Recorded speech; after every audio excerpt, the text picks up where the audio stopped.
if you're experiencing login issues on Mission Control 2026, follow these simple steps to troubleshoot and resolve the problem quickly. Step 1. Check your internet connection. Ensure that your device is connected to the internet. A stable connection is essential for logging in.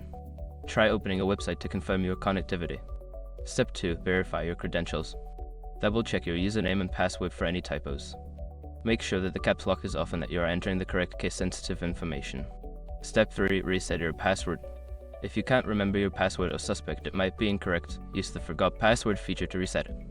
Follow the instructions sent to your registered email to create a new password. Step 4. Clear browser cache. Secure your accounts before moving on. People seriously underestimate how often personal information gets exposed online now.